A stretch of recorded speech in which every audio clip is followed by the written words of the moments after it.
I love you, Allah.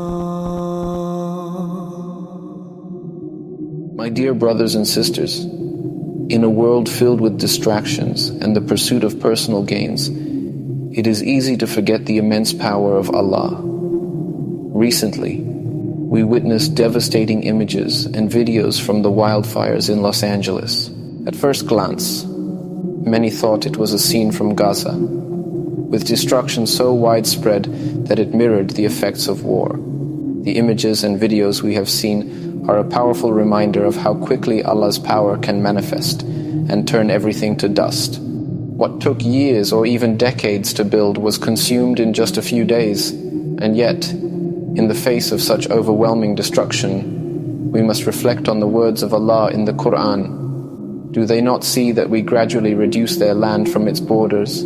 Allah decides, none can reverse His decision, and He is swift in reckoning. We live in times where people arrogantly place their trust in human advancements, in technology, in wealth, and in power. Yet all of this can be stripped away in moments when Allah wills.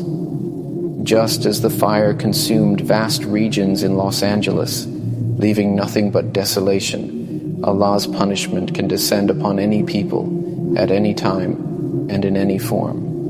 Think of the people of Ad and Thamud. They were mighty nations, full of pride in their strength and achievements.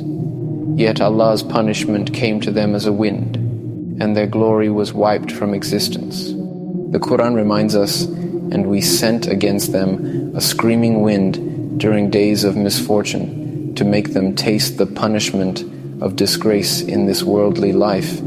But the punishment of the hereafter is more disgraceful, and they will not be helped.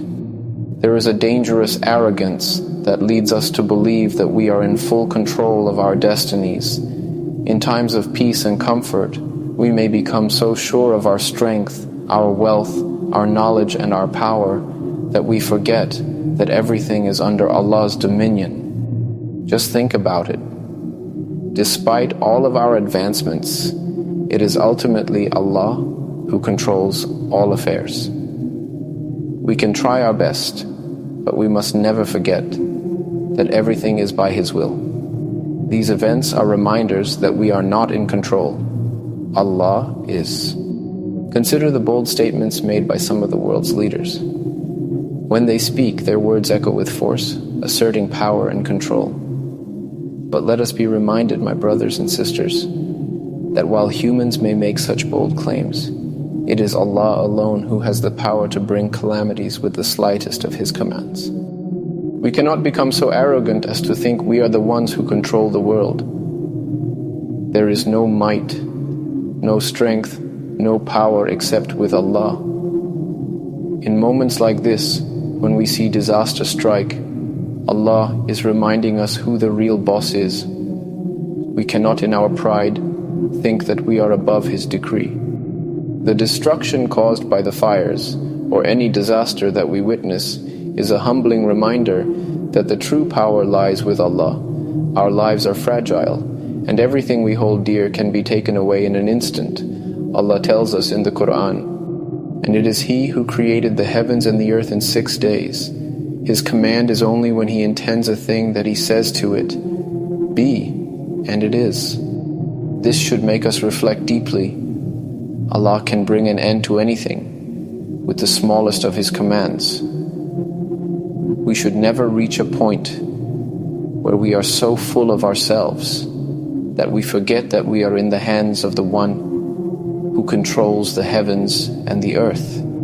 Let this be a reminder for us, my dear brothers and sisters.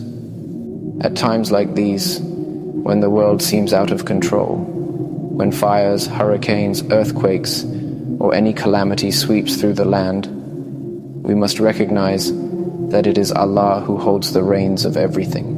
We are nothing but His creation, and we must return to Him in humility, seeking His mercy and forgiveness. Let us pray for those who have been affected by such disasters. May Allah protect them, and may He guide us to recognize His signs. Let us humble ourselves before Him, acknowledging that we are not in control and that everything belongs to Him alone.